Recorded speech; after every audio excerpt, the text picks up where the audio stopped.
Meu cordial boa tarde a todas e todos. Em primeiro lugar, eu peço profundas desculpas aí pelo atraso. Eu estava em sessão de julgamento na segunda turma até agora e ainda vim correndo de lá, né? Então eu peço desculpas, que realmente o dia está bastante atribulado. E é uma grande honra, né, ter todos aqui. Eu quero só ressaltar que nós procuramos fazer uma coisa um tanto informal. Isso é uma aula, isso aqui é uma escola, isso é uma aula, por isso nós não vamos ter, eu até peço desculpas às autoridades presentes, no sentido de que nós não vamos compor uma mesa, fazer aquela coisa mais pomposa como nós normalmente costumamos fazer, não que o evento não mereça, pelo contrário, mas porque a ideia realmente é tomar o mínimo de tempo para que nós possamos ouvir o professor Supiô.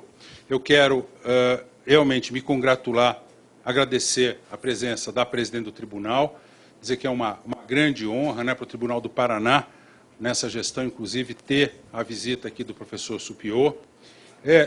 Dizer também que agradecer ao Ministério Público do Trabalho, à Procuradoria, à BD Const, enfim, a todos os nossos parceiros, né, nessa empreitada, em especial também a Universidade Federal do Paraná, que tem também nos apoiou nesse evento, e quer dizer que é uma grande honra ter todos aqui. Vejam, desculpe, eu ainda estou um pouco esbaforido porque eu estou vindo correndo, então deixa eu só tomar meu fôlego aqui. Vejam, esse evento de hoje acontece porque a Escola Judicial do TRT do Paraná, eu tenho feito questão de dizer isso, ela tem sido, ela não está indo bem porque eu sou o diretor da escola, ou, enfim, porque nós temos a conduta adequada, não é isso. Nós temos um time todo na escola trabalhando. Tá? Eu tenho uma coordenação que fica o tempo inteiro ligada, a juíza Morgana, a Richa, que está fazendo as coisas acontecer.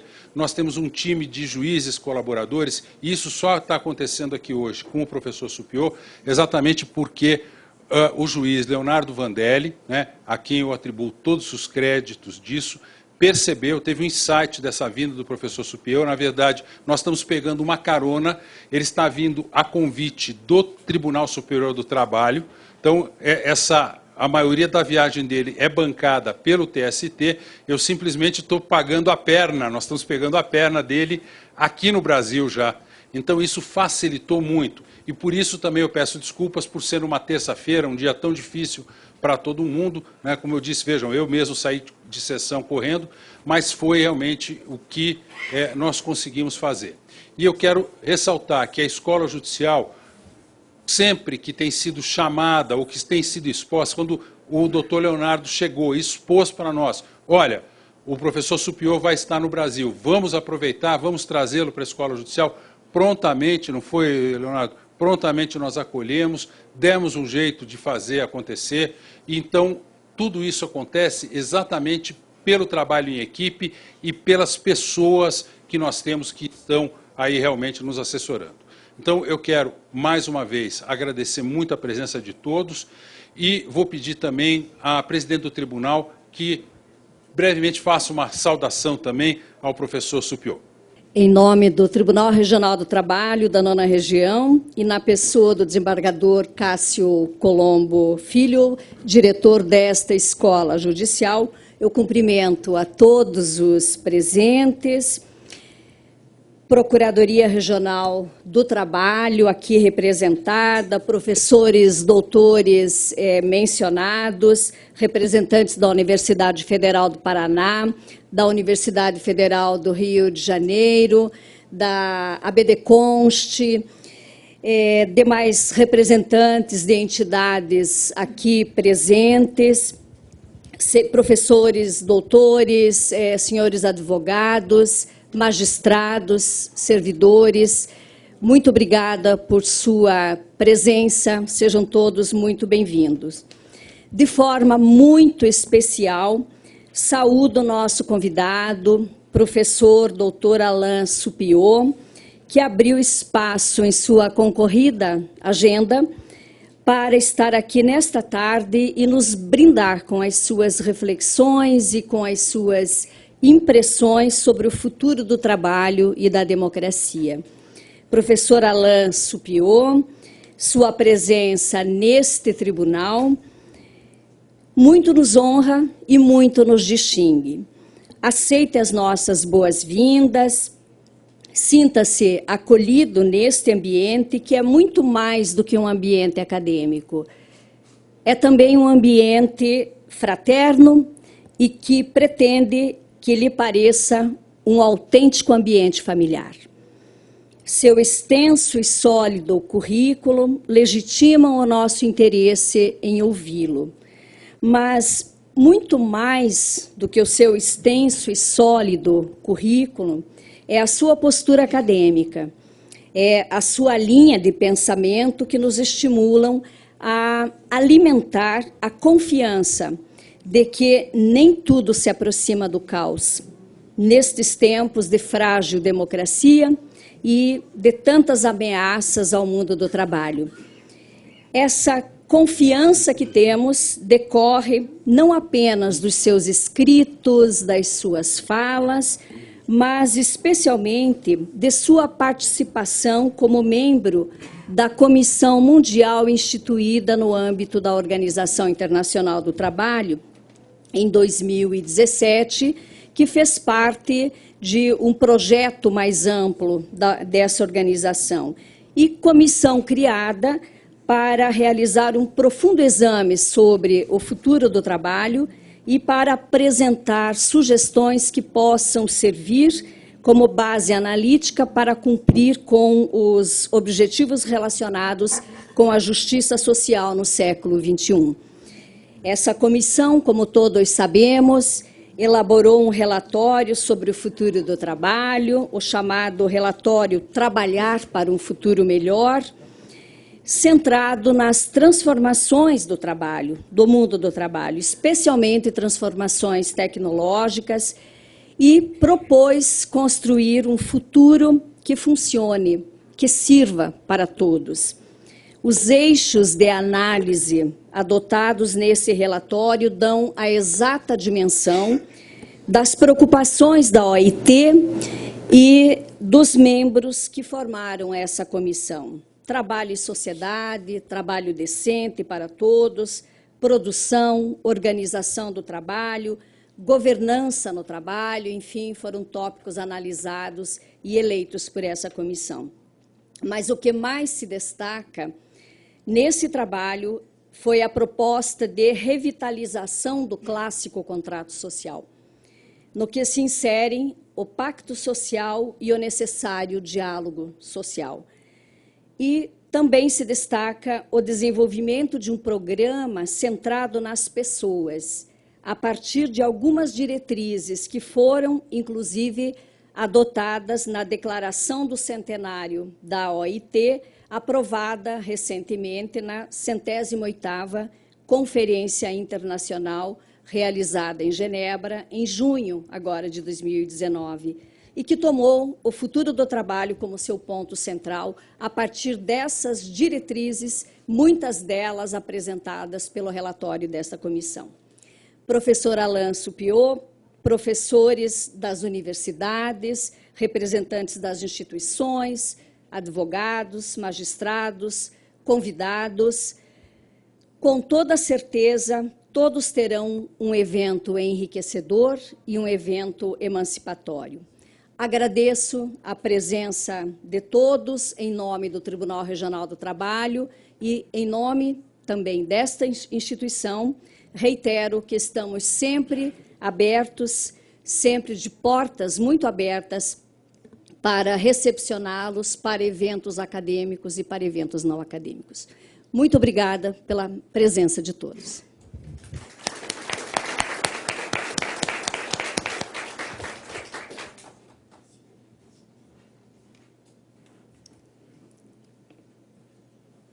Para a palestra Trabalho e Democracia, qual o futuro?, convidamos à mesa de trabalhos Sua Excelência, o diretor da Escola Judicial, desembargador Cássio Colombo Filho, e o jurista Alain Supiot. Uma breve apresentação do nosso palestrante. Eu, particularmente, sou muito impressionado com o professor Supiot, inclusive eu trouxe até um livro para que ele autografasse, eu tenho diversos livros dele, mas esse aqui me parece que o do livro assim, dele foi o que mais me impressionou, que ele fala sobre o espírito de Filadélfia, né, e como esse tema é atual com a nossa economia. Bem, o professor Alain Soupiot, ele é professor emérito do Collège de France, é bacharel em Direito e em Sociologia, ele é PhD em Direito pela Universidade de Bordeaux, ele é PhD honoris causa pela Universidade Católica de Louvain, na Bélgica, foi sucessivamente professor na Universidade de Poitiers e Nantes, na França, é presidente do Dogmatic Grounds of Law and Social Ties, é membro do Instituto Universitário da França. A carreira é marcada por vários anos em universidades e institutos de pesquisa estrangeiros, como o Instituto de Relações Industriais em Berkeley, nos Estados Unidos, o Instituto Universitário de Florença, na Itália, e o Wissenschaft College não, desculpem, esse eu não vou nem botar, porque esse em alemão não vou não, tá? É o Colégio de Berlim, na Alemanha. É membro da revista Direito Social, escreveu vários livros sobre direito trabalhista e previdenciário e participou de vários trabalhos coletivos, dentre os quais o trabalho em perspectiva, e, enfim, tem diversos livros aqui, inclusive esse que é citado, que é o último livro em inglês, que fala sobre o espírito de Filadélfia e a justiça social e o mercado total. Ele foi eleito membro correspondente da Academia Britânica em 2015, é membro da Comissão Global sobre o Futuro do Trabalho, formado pela Organização Internacional do Trabalho. Professor Alain Soupiot, o senhor é muito bem-vindo, é uma grande honra tê-lo aqui e estamos ansiosos para ouvi-lo.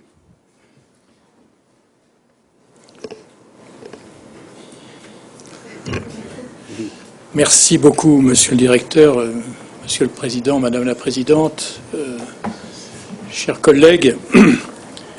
C'est un honneur et une joie pour moi d'être venu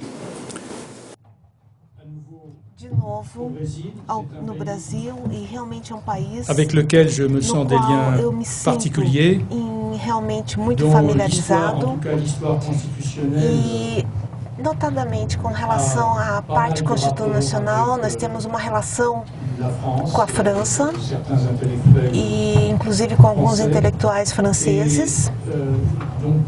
Então, portanto, eu falo que a democracia e o trabalho e com relação às empresas. Eu agradeço a tradutora, que ela vai ter essa difícil tarefa de traduzir, justamente porque a democracia, vamos começar assim, é algo meio específico de um conjunto de palavras. E esse conjunto de palavras é uma característica do ser humano. Nós precisamos nos encontrar, nós precisamos se reunir, nós compartilhamos palavras, de tentarmos entrar em acordo de uma representatividade em comum daquilo que é e daquilo que deveria ser. E, aliás, em vez de aguardarmos uma definição daquilo que tem que ser, com relação a Deus, em relação à religião, somos objeto de deliberações. E assim definido, a democracia ela é tida na esfera política e é uma forma um pouquinho específica de organização com relação ao Estado. Podemos também falar, e a partir do século XXI, de democracia econômica, de democracia industrial, democracia social. Isso significa que é uma aplicabilidade num conceito com relação ao trabalho. Prioridades, e isso depende com relação à diferença do mundo do Estado e o mundo empresarial. O Estado é uma palavra que vem do latim status, como uma estátua. Isso deforma aquilo que mantém, aquilo que não se mexe, aquilo que faz manter.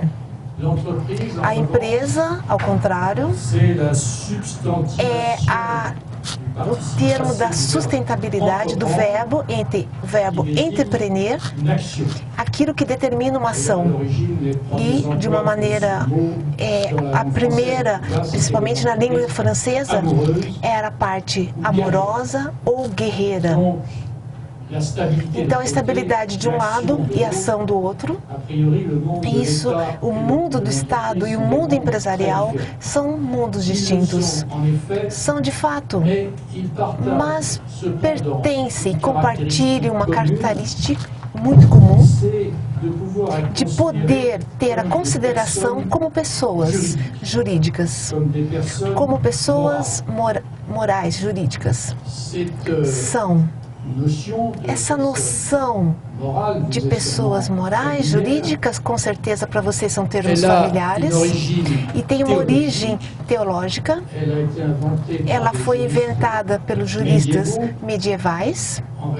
De fato, no modelo com relação aos anjos, porque se eu conheço Deus, ele não tinha começo nem fim. Nós conhecíamos o ser humano, que ele começava e tinha o seu fim. E isso nós tínhamos que ter isso em mente, algo que estava no começo e aonde ia terminar. E nós tínhamos isso em mente, os anjos. E nesse modelo, nessa concepção, que a pessoa moral, a pessoa jurídica, num conceito teológico, é aquele corpo místico. Isso significa um corpo que tem um prolongamento, que tem gerações e são, portanto, imortais. E esse corpo místico, essa noção, isso serve a inventar o Estado no século no momento gregoriano, e durante muito tempo o Estado teve esse monopólio, essa unificação, porque essa noção de pessoa jurídica imortal é fabuloso,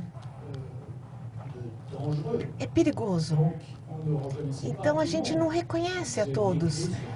Ou seja, a igreja era igreja, é um corpus Christi, o Estado é uma pessoa jurídica, mas não é uma empresa. Considerando que as empresas que são como pessoas jurídicas é algo muito recente. Isso data, de fato, do século XIX. Antes, era somente membros, pequenos membros, eram pequenas formas de sociedades. E é a partir do século XIX, e ainda da segunda metade desse século XIX, que tivemos uma autorização capital, adquirir uma personalidade jurídica. E isso... tivemos seres que poderiam ser monstros. Uso esse termo monstros, é um jurista francês, Georges Impert, que nos traz essa menção. Monstros com relação às sociedades capitais. Porque essa possibilidade de acúmulo sem limites do poder público, ou seja, um poder ilimitado, uma razão pela qual a vida potencial dela se torna imortal. Então, essa concentração de poder econômico, uma duração e uma vigência ilimitada, que são pessoas inquietantes. Então, isso que eu vou tentar falar para vocês são relações, a partir do século XIX, entre essas duas formas de pessoas imortais, o Estado e a sociedade, a empresa. E isso poderia ser realmente uma peça teatral em 3 atos. Uma história de amor, né? E num segundo momento, as empresas se tornam grandes, temos um momento de inquietação e como controlar essas empresas que estão se tornando grandes. E o terceiro ato são as empresas que se amparam da democracia. Então, cada um desses atos vão ser mencionados aqui. O primeiro, a história feliz dos sonhos dos revolucionários franceses e americanos. Eles têm isso em comum, não os ingleses. Os ingleses, eles estão numa filosofia já mais utilitária. O acúmulo ilimitado das riquezas pode ser apenas tido como um bem. Mas os franceses, e os americanos, desde o começo, eles eram meio astuciosos.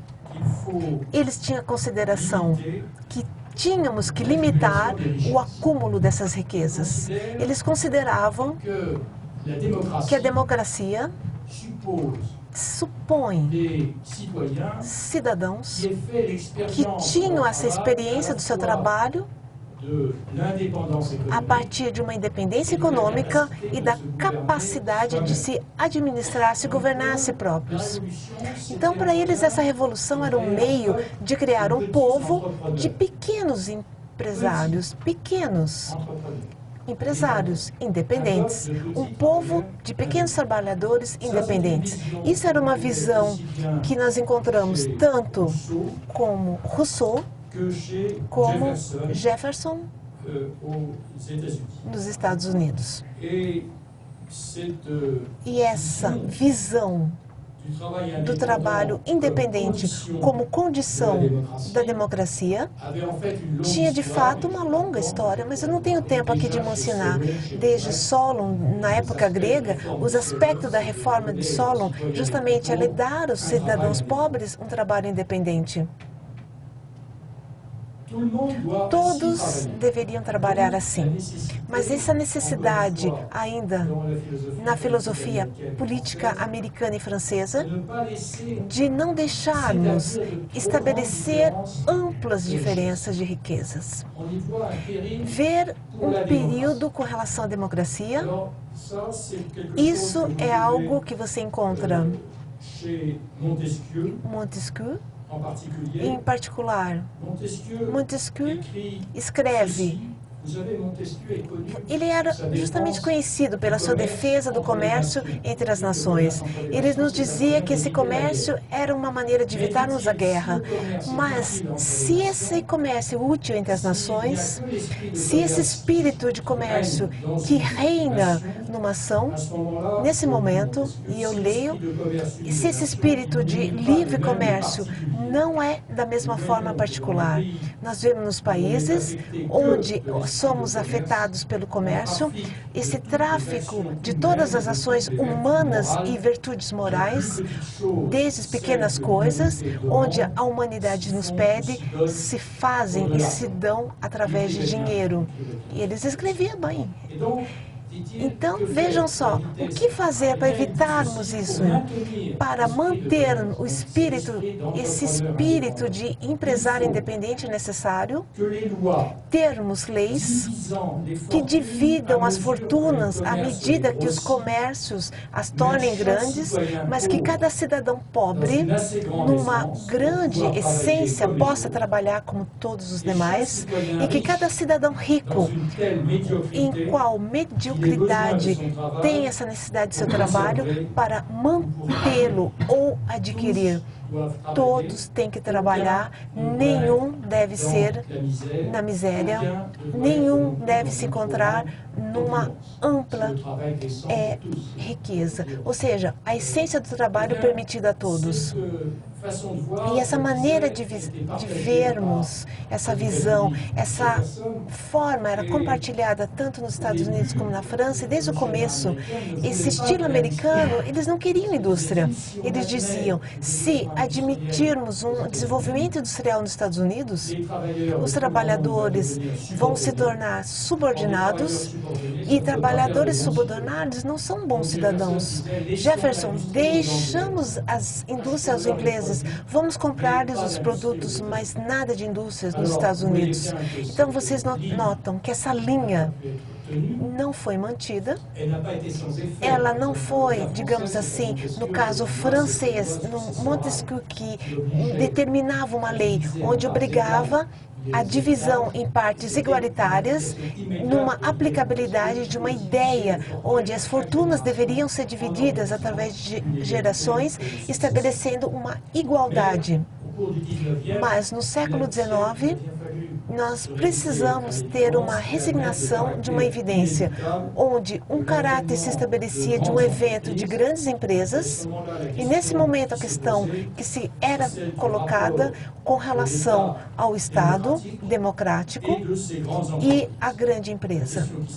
E o que era estabelecido era como o político, a democracia, poderiam controlar a concentração do poder econômico. Então, eu chego já no segundo ato da nossa história, como organizar o controle democrático das empresas. Conforme eu falei com vocês, até a Segunda Guerra Mundial, a concentração do poder econômico com relação aos centros capitais anônimos, amplamente responsáveis, acessados e vistos como uma ameaça pela democracia, tanto quanto na França como nos Estados Unidos e ainda não na Inglaterra. Exemplo, na França, num discurso muito famoso em 1938, Martin, que era um grande poeta e também deputado durante a Revolução, fazia um discurso onde ele dizia: jamais um governo, jamais uma nação teria constituído um poder de dinheiro, de exploração e mesmo politicamente de ameaças, onde poderiam vermos nesse momento administrando o solo na maneira dos seus caminhos de estradas. E eu profetizo para vocês com uma certeza esse controle das câmeras do governo antes de 10 anos. Ou seja, então vejam só, em 1938 nós já tínhamos essa visão exorcista, onde essa constituição de grandes empresas deveriam assumir um poder econômico total. E nos Estados Unidos nós tínhamos uma identificação de ameaça.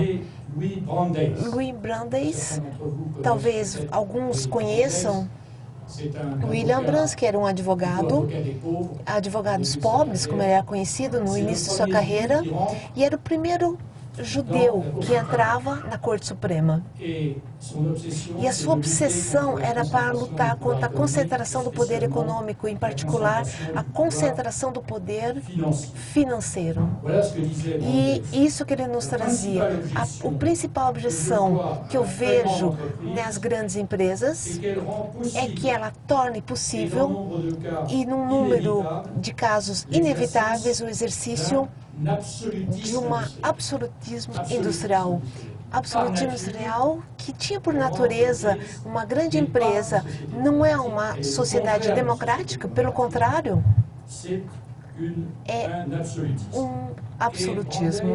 E Brandeis, que era muito conhecido nos Estados Unidos e inclusive tem universidades com seu nome, foi o teorista que nos trazia uma Courts of Business, que ele considerava que o tamanho das empresas os condenavam ao despotismo ao mesmo tempo que a ineficiência. E seu objetivo político não de abolir os mercados, não, ele era fiel nesse ponto de vista, Montesquieu e Jefferson, mas em pequenos produtores.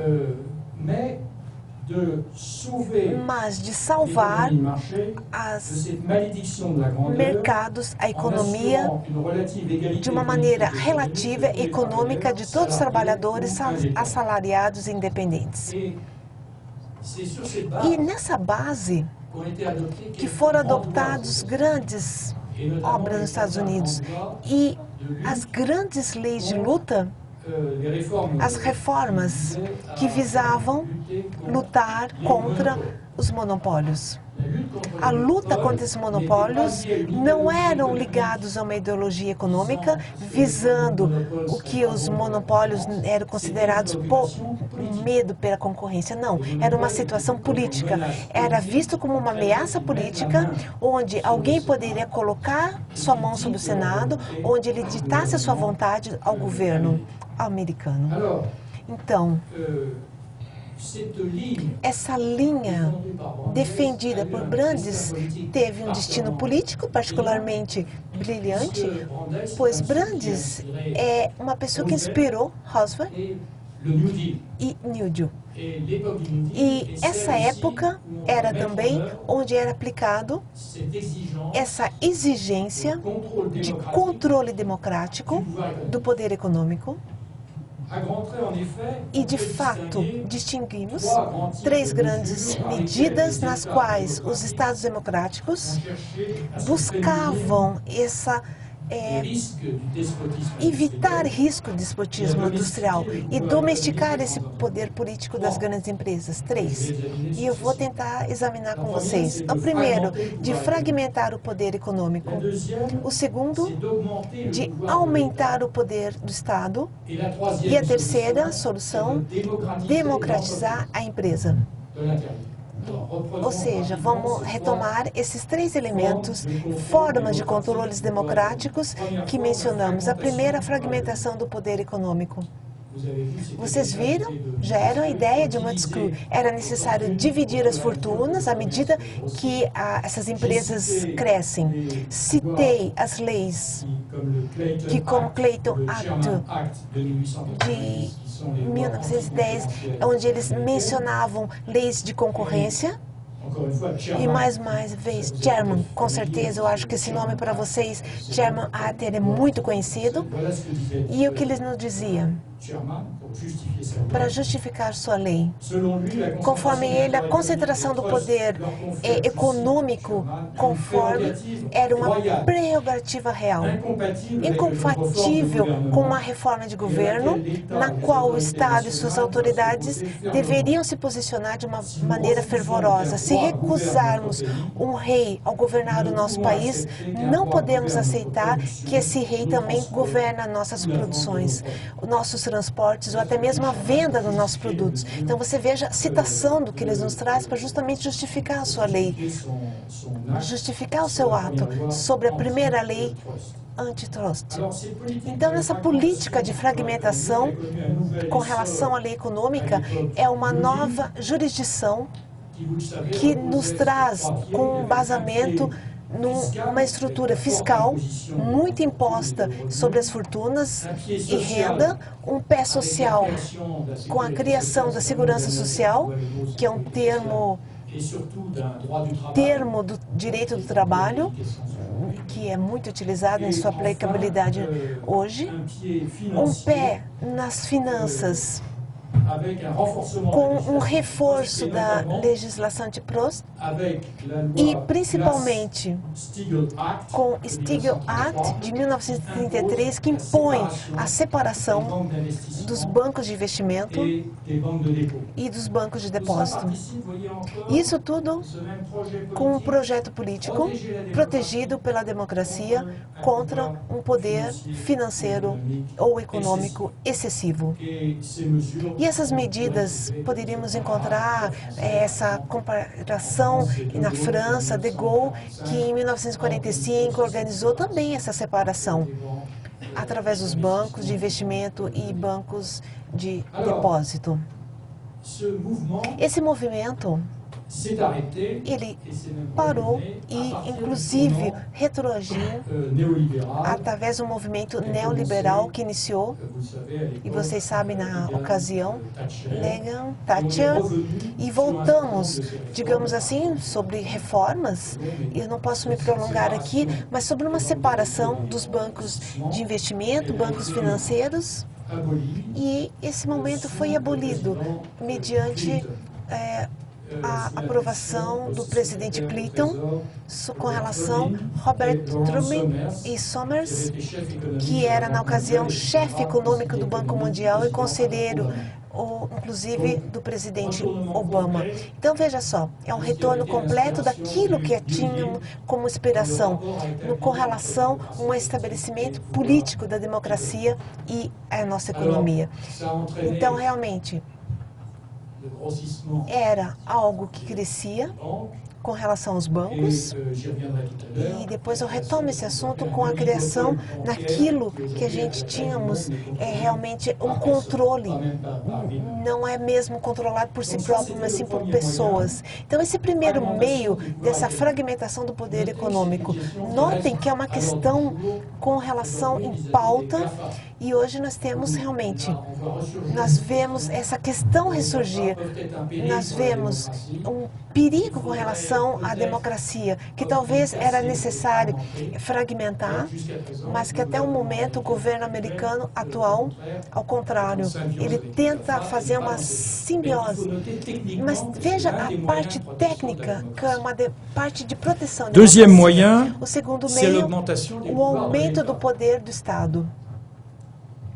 Et de ce point de vue, E nesse ponto de vista da da democracia econômica, com relação a essa reforma paradoxal, é incontestável que Roosevelt ele tentou amenizar daquilo que chamávamos das grandes fidelidades financeiras, mas ao mesmo tempo, ao seu redor, tinha alguns conselheiros que consideravam que a parte perdida não poderíamos impedir esse aumento de concentração capitalista, que era um fator de desenvolvimento, e que a boa resposta não era se opor, mas sim de manter essa etapa mais potente. Ou seja, isso nos traz um pouquinho o pensamento nos filmes de Charlie Chaplin.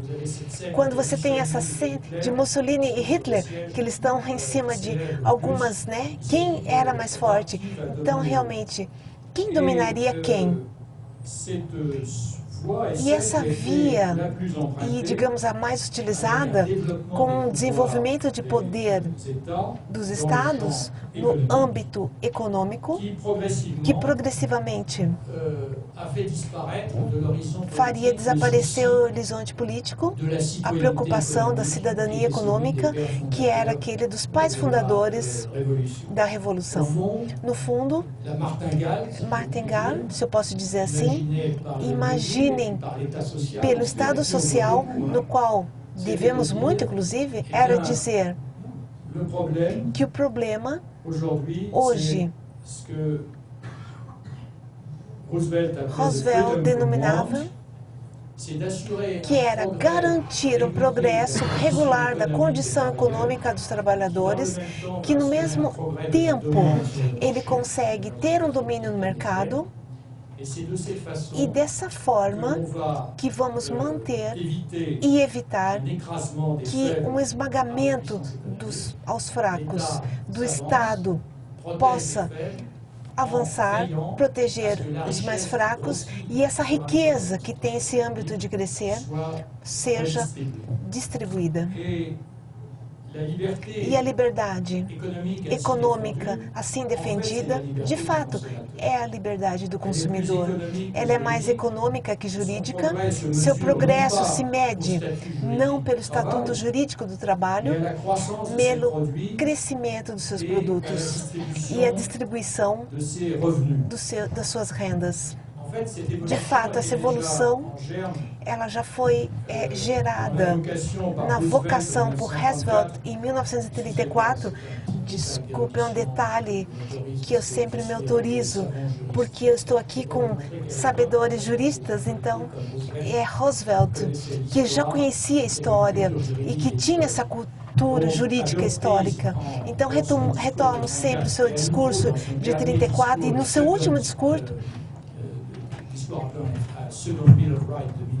de 1945, ele cita um decreto sem dizer, olha só o que Roosevelt nos traz. Chegamos de uma maneira muito clara, onde a verdadeira liberdade individual não pode existir sem segurança e independência econômica. Você vê? Ele utiliza o termo de segurança com independência e logo, logo ele a substitui. E ele continua, e essa citação é realmente importante, os homens na sua necessidade não são homens livres. é uma decisão do século XVIII, que cita dessa forma Roosevelt: os homens na sociedade não são livres. E ele conclui: aqueles que têm fome, aqueles que estão desempregados, são a substância de um fato, ou seja, eles fazem parte de uma ditadura. Se vermos toda a sua força, e se mantém até hoje. E vocês notam que, pouco a pouco, o Estado social que prospera na pós-guerra, ele não se como objetivo uma autonomia com relação ao trabalho. Ele considera que essa subordinação, essa obediência mecânica a várias ordens, teorizada pelo Fordismo, é inevitável, é um elemento de progresso. Então, ele é inevitável que o ser humano passe, na maior parte da sua vida, submisso, em obediência. Então, essa compensação é que tentamos reduzir o seu tempo de trabalho, aumentar os salários. Então, digamos assim, é um mercado que se passa, e nessa forma jurídica é aquilo que denominamos como emprego, ou seja, uma partilha. Eu renuncio à minha liberdade, eu não sou mais um cidadão, digamos assim, fora da indústria, mas, ao contrário, tenho segurança. É uma estrutura, é a estrutura de um contrato de trabalho. O objeto do trabalho, ele não tem lugar. O contrato de trabalho, justamente, essa partilha com o controle do meu tempo, com a quantidade do meu salário. Ou seja, esse sentido, esse conteúdo não é posicionado de uma forma lógica na estrutura de um contrato. E desde essa época que a ação política, ela nos traz nesse objetivo, não mais no seu horizonte a democracia econômica, mas simplesmente o produto interno público e o controle do desemprego. Ou seja, são as duas molas na ação política na maioria dos países, e não mais a ideia de emancipação no âmbito do trabalho. E essa evolução, ela nos traz, de uma maneira, todos os países industriais que o defendem de maneiras distintas.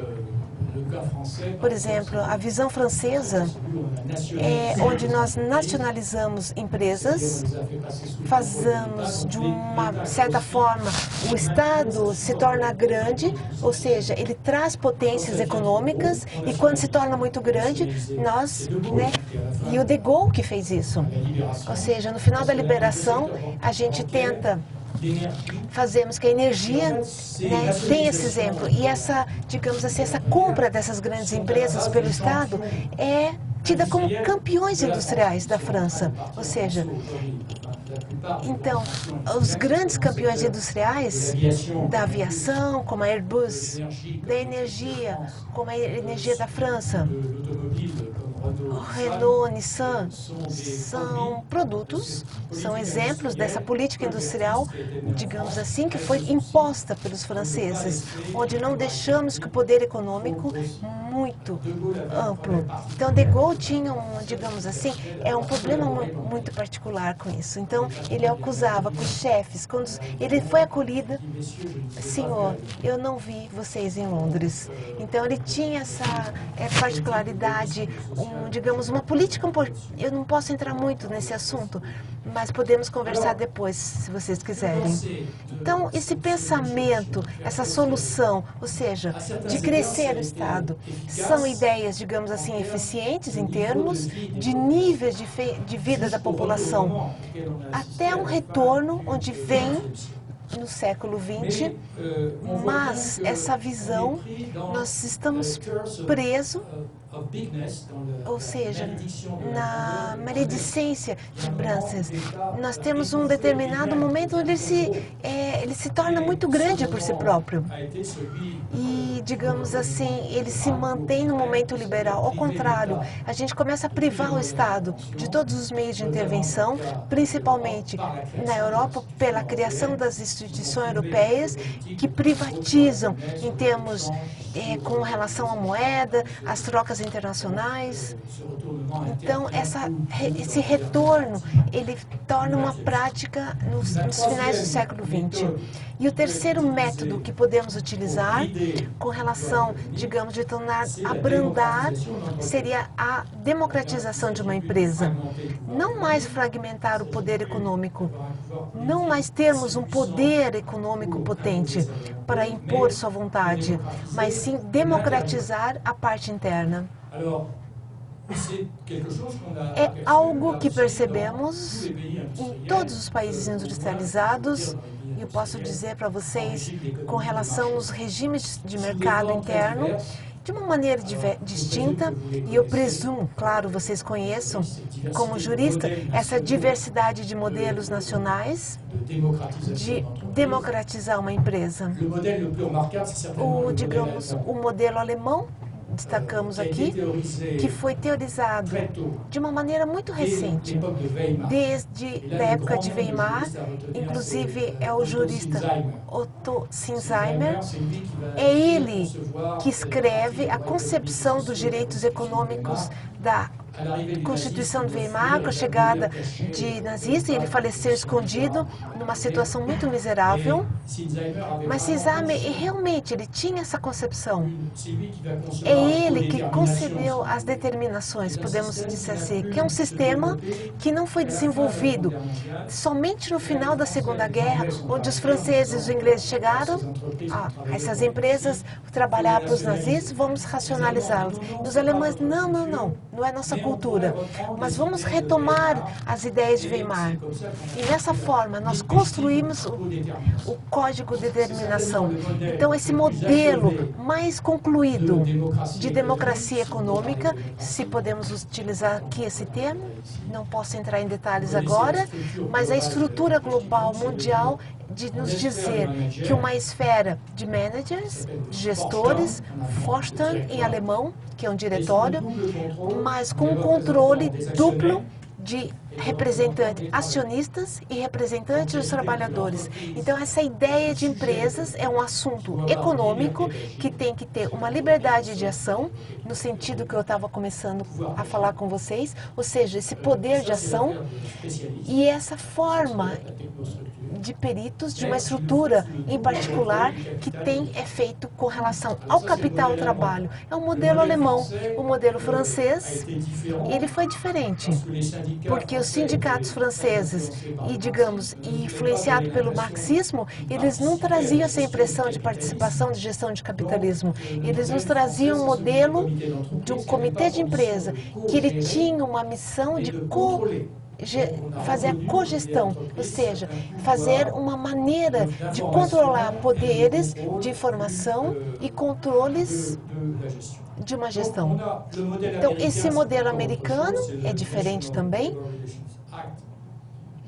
É um modelo de 1935, reformulado na sequência, que atualmente existe, mas como um fantasma, porque ele já não atende mais, digamos assim, 10% da população dos Estados Unidos. E você sabe que o modelo americano era uma negociação com o sindicato principal em cada empresa, e esse sindicato tinha essa responsabilidade a introduzir poderes justamente para que você tenha esse controle de nepotismo industrial. Então, quando você tem esse controle de construção, onde foram retomados, e a partir da Revolução Neoliberal comprometida no final dos anos 70, onde um dos eixos desse liberalismo de poderes capitais foi uma reconquista do poder econômico pelos acionistas privados e, portanto, uma luta contra os sindicatos. Esse movimento de reconquista do poder econômico, de uma maneira mais branda do poder sindical, e no momento simbólico, como Thatcher nos dizia, em 1984 e 85, ela é um retorno na nossa história. E essa ferramenta doutrinal, podemos dizer assim, foi forjar aos Estados Unidos corporate governance, que foi uma governança de empresas. Esse termo é familiar para vocês? Essa ideia nos traz onde as empresas, o poder econômico foi captado pelos gestores. São situações que Bernard e Galbraith escrevia também sobre isso. Esses gestores são amparados pelo poder e eles se apoiam nos assalariados para desenvolver sua agenda, em vez de distribuir dividendos. Esse controle, né, volta aos seus gestores. E isso é feito através de uma doutrina, através de uma teoria que eu posso até mencionar, que é contemporânea, que nos traz todo o âmbito, que é dito uma doutrina padrão, ensinada em todas as universidades americanas, através do mundo. Conforme essa doutrina, mundialmente, é uma ferramenta do serviço de cálculo econômico. Então, é uma doutrina de um retorno do liberalismo clássico, onde fazemos cálculos de interesse, mas numa base legal. O neoliberalismo, ele volta a isso. A lei, ela própria, ela é subordinada a um cálculo de interesses. Então, um exemplo muito clássico de uma teoria muito difundida pelos economistas nos traz, quando nós temos duas pessoas, o principal que poderá agir conforme a necessidade de um agente a ser tratado em seu nome, esse risco é que esse agente, ele como faz parte de uma economia, ele age pelo seu interesse próprio. E como manter esse agente sob controle com relação ao poder e aos assalariados, como também aos acionistas e aos gestores. Ou seja, você tem alguém que trabalha, ele trabalha por você, mas é um risco que ele trabalhe por si próprio. E como fazer? E basta, não é uma grande invenção, o chinês, por exemplo, o bastão e a cenoura. A cenoura é para os dirigentes, é uma distribuição gratuita. Tem vários exemplos, por exemplo, vários exemplos, e o bastão é para os assalariados, é uma precarização do trabalho, é uma maneira de retomar um poder para os acionistas na teoria que traz os proprietários da empresa. Então, aqui você tem uma cultura inglesa, são exemplos. Quando você tem uma empresa como objeto de propriedade, é tipicamente, digamos, londrino. Na cultura alemã, o sujeito, ele trata. Você tem um controle sobre esse sujeito. E a empresa é uma mercadoria possuída pelos acionistas, e essa era a cultura, digamos, mais britânica, e é um erro jurídico, porque os acionistas, eles são proprietários apenas de suas ações. A empresa total não pertence aos acionistas, é uma pessoa jurídica a seu próprio interesse.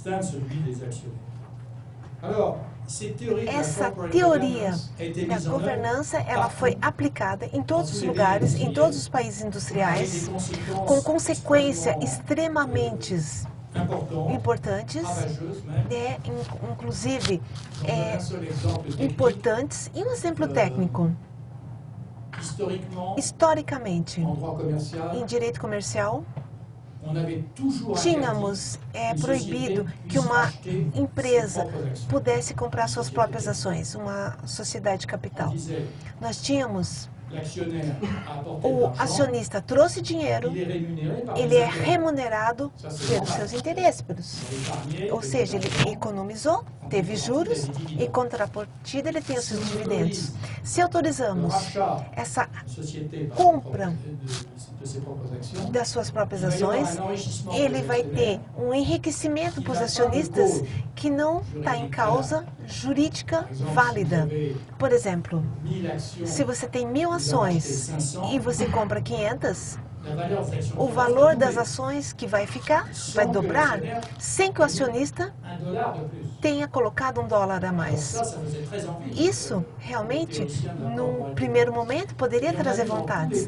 Então, em todos os países foram vistos essa proibição de recompra das ações e isso, atualmente, nas grandes bolhas financeiras, essa recompra das suas próprias ações ultrapassam as somas dos investidores. São números, né? Não é um achismo, são pesquisas. Então, é realmente um efeito que ocorre hoje.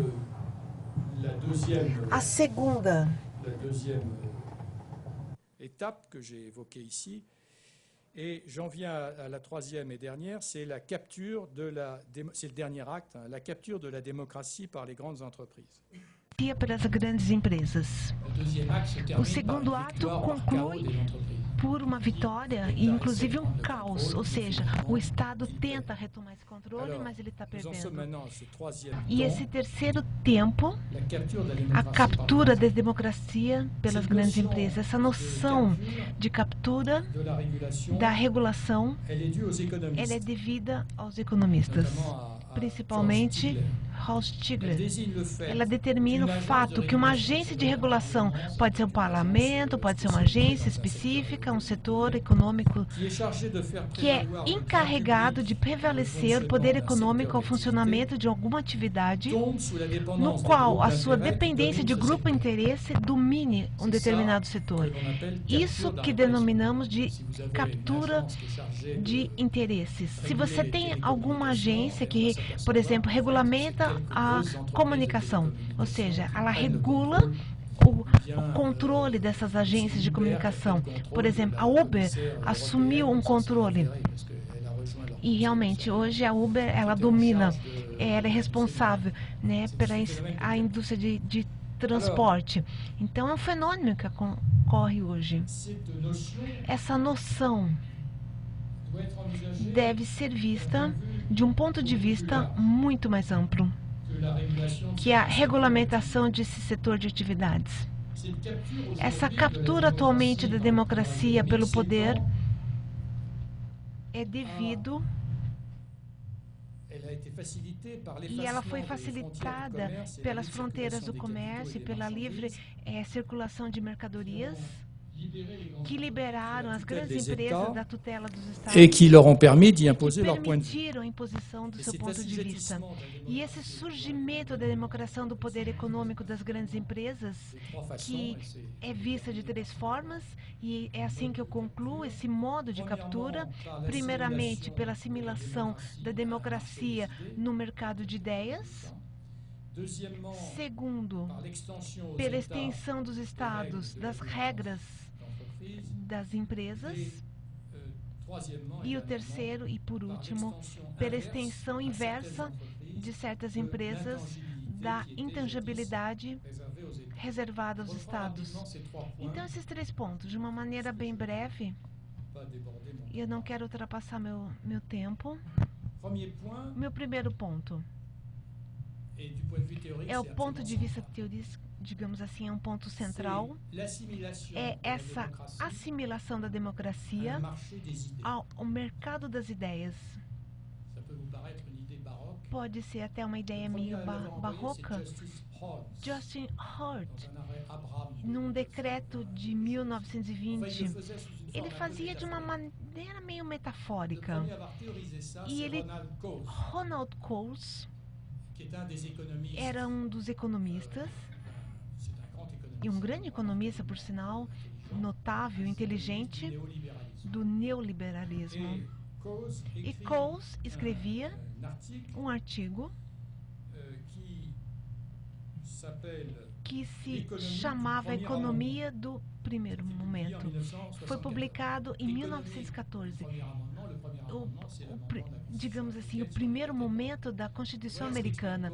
E ele nos explicava que, no fundo, eu, como economista, como eu tenho essa visão? Consisto em dizer que as ideias são como mercadorias que circulam no espaço político. E esse mercado político é necessário deixarmos, não sem regulação. É uma diferença com relação aos mercados de produtos. Você tem que evitar, por exemplo, que mercadorias perigosas sejam vendidas. Você tem que ter a segurança. E as ideias não. É um mercado, mas é um mercado livre, que tem que ser livre de uma maneira ampla. E eu recomendo a leitura desse artigo. Vocês encontram online e é muito apaixonante. Essa ideia que a democracia é o mercado é uma ideia barroca, a minha visão, mas é quando eu não compreendo o que é a democracia. Eu falo uma palavra, eu já falo o porquê que é uma ideia barroca. A democracia retomada, digamos assim, numa egrégora, é um sistema onde todos os cidadãos são livres. É um círculo, nós estamos num círculo, e não tem um que é chefe, todos somos iguais. E no centro, nós temos o vazio, e quando temos uma discussão,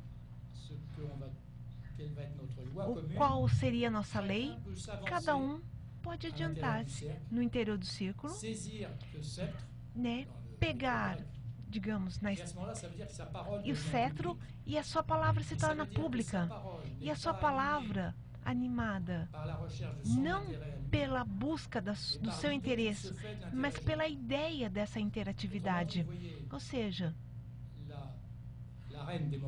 essa realidade democrática ela é posicionada por um princípio vertical. É uma pesquisa, uma busca comum, mesmo que a gente não esteja de acordo, mas o que nos une é uma busca, essa identidade do que é o melhor para o maior grande número de pessoas. Então, a defesa por si é a mesma razão científica. Podemos ter várias teorias, mas o que nos une nessa controvérsia, vamos chegar à próxima verdade. Então, a gente não pode falar qualquer coisa. Que no caso de um mercado de mercadoria, num círculo de mercadorias, é um círculo. Nós temos várias cidades, locais diferentes, mas aquele que vai diante de todos para vender seus produtos, ele está animado, ele quer fazer os melhores negócios. Como eu vou pensar no bem da humanidade? Como vou pensar bem da sociedade? E esse mercado é realmente, quando ele nos diz, essa análise foi consagrada pela Corte Suprema dos Estados Unidos numa série de decretos de cíclico que foi consagrado em 2010, onde você, por um decreto extremamente importante, Citizen Unions, no qual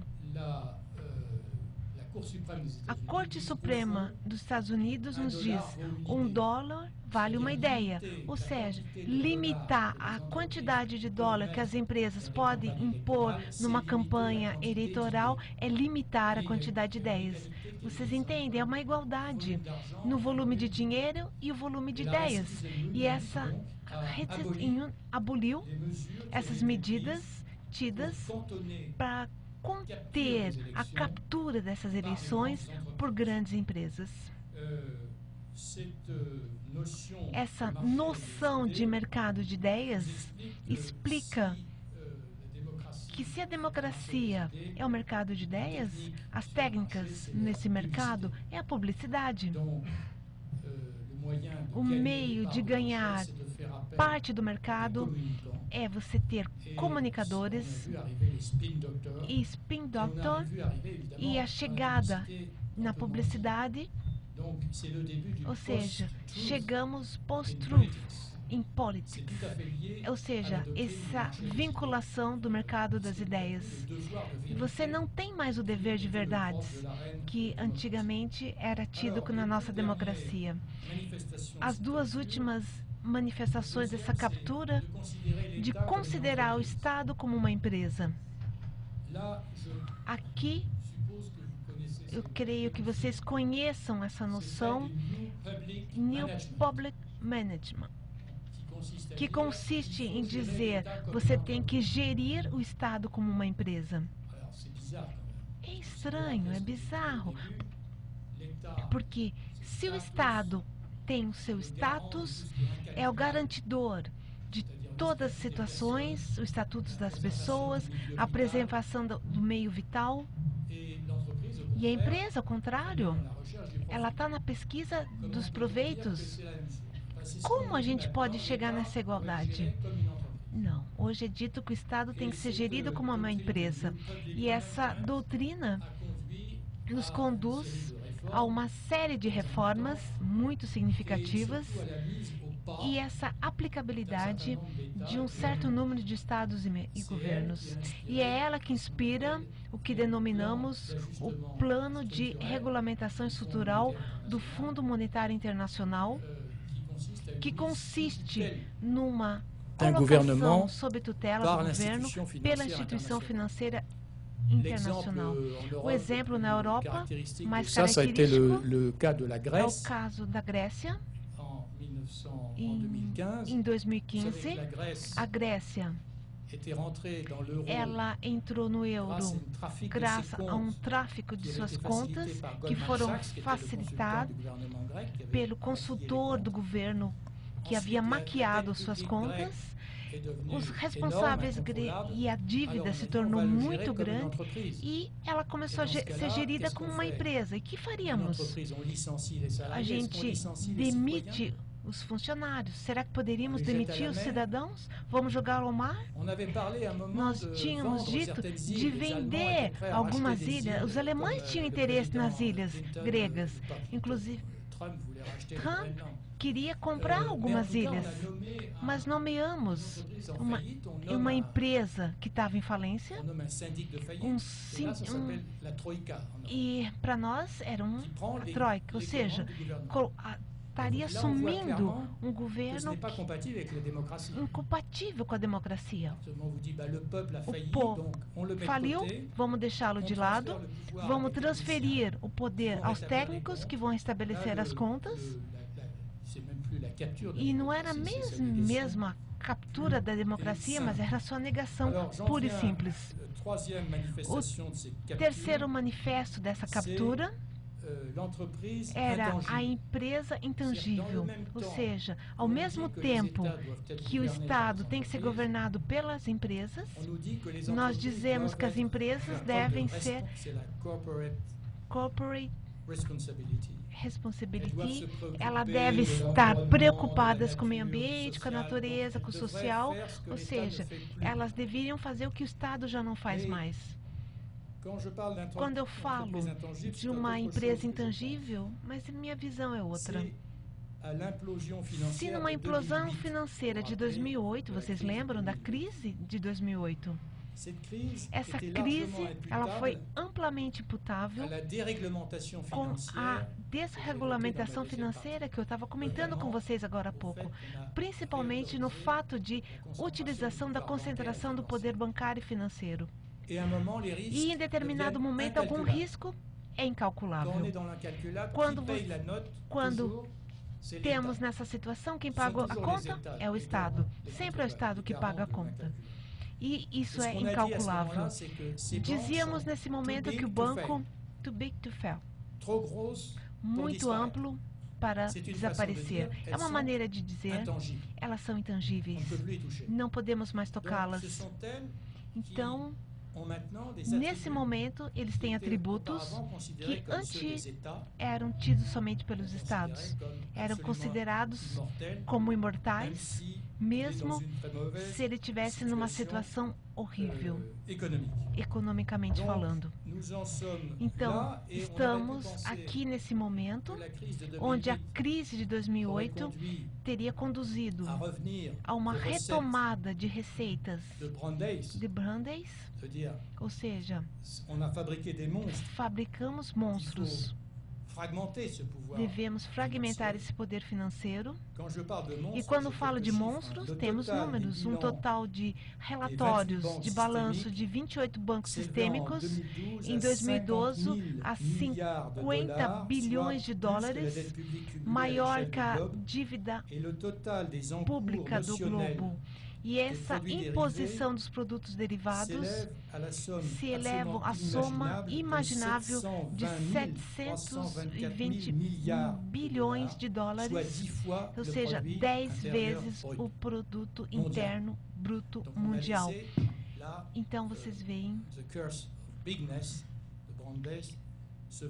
vocês verificam que, de fato, essa maneira inimaginável após 2008, que foi dolorosa para as populações, é um esforço fragmentado e, ao contrário, foi feito, ao invés de fragmentar, nós o tornamos sólido, pensando que numa escala planetária não poderíamos simplesmente destruir o banco, mas seria, deixaríamos manter essa soma. E isso atualmente, nos relatórios vistos em termos democráticos entre o Estado e a democracia, e eu agradeço muito a atenção de cada um de vocês.